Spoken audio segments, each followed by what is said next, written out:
Beralih ke informasi, Kementerian Pertahanan tengah mempersiapkan program bela negara untuk mendukung pertahanan negara. Program ini akan merekrut 100 juta kader dari masyarakat Indonesia berusia kurang dari 50 tahun. Namun rencana ini menuai kritik terkait landasan hukum, jumlah kader, dan juga anggarannya. Kementerian Pertahanan sedang menyusun grant program pembinaan kesadaran bela negara atau PKBN. Dalam program bela negara tersebut, warga negara yang berusia di bawah 50 tahun wajib ikut dalam pelatihan fisik dan psikis untuk menumbuh kembangkan cinta tanah air dan rela berkorban. Kementerian Pertahanan menyatakan hal itu telah diamanatkan dalam Undang-Undang Dasar Pasal 27. Kemenhan juga menargetkan akan merekrut 100 juta kader bela negara dalam kurun waktu 10 tahun ke depan. Itu agar mereka memiliki rasa cinta tanah air, sadar berbangsa dan bernegara, rela berkorban, menguasai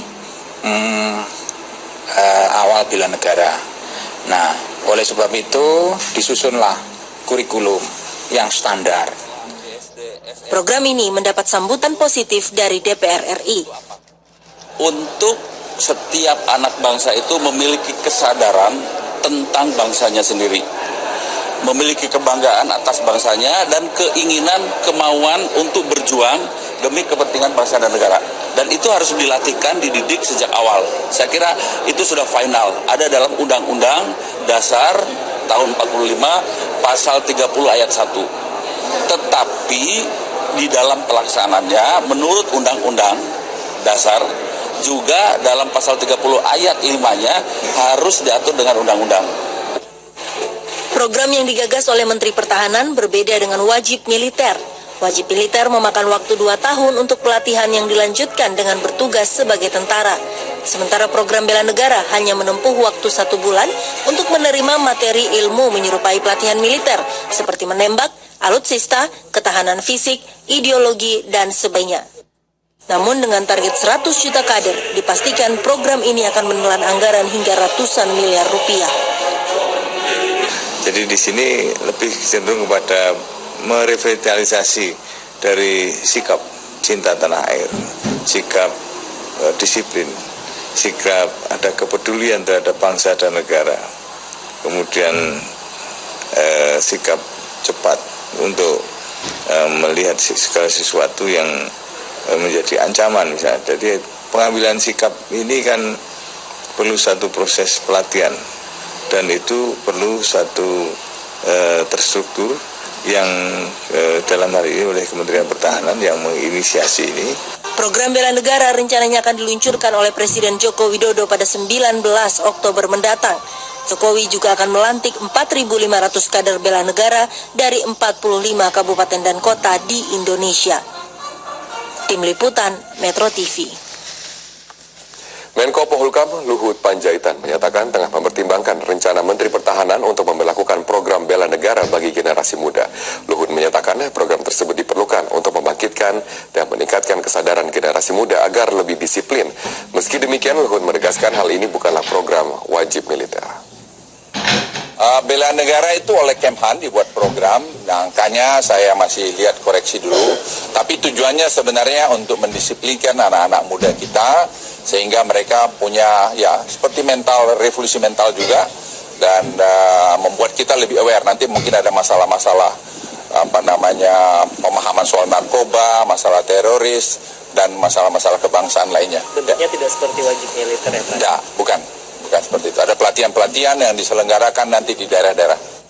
Kita lanjutkan ke informasi. Pimpinan DPR sore ini bertemu dengan Presiden Joko Widodo di Istana Negara. Pertemuan salah satunya membahas tentang wacana revisi Undang-Undang KPK.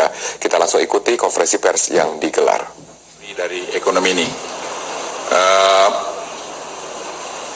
pemerintah dan DPR akan fokus untuk menyelesaikannya dalam RAPBN 2016 dan kebijakan-kebijakan yang terkait dengan ini. Sepakatan itu saya kira kita capai dalam suasana yang sangat bersahabat. Kita paham posisi dari teman-teman DPR dan teman-teman DPR juga paham mengenai posisi pemerintah. Saya kira itu pernyataan dari kami. Silakan Pak Ketua DPR.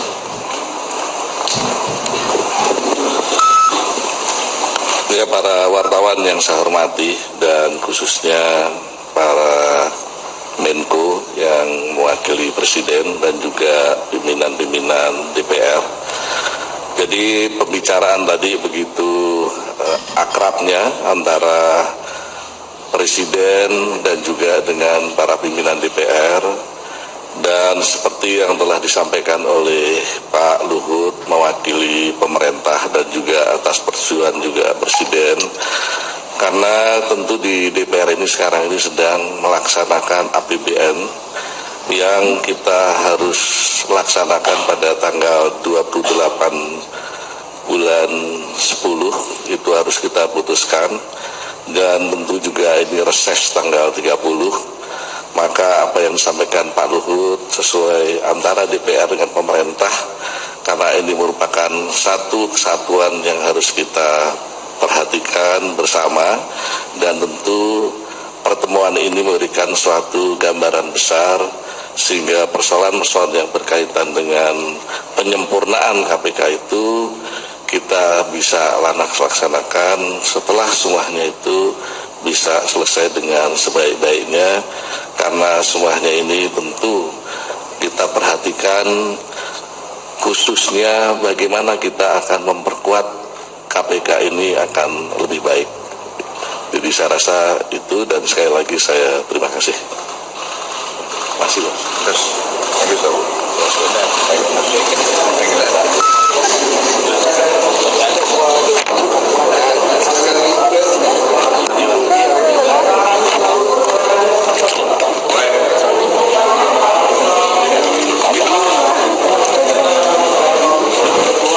Itulah hasil pertemuan antara Presiden dan juga DPR yang menegaskan fokus dari pembahasan undang-undang adalah rancangan undang-undang dari APBN 2016 dan belum berfokus pada revisi undang-undang KPK.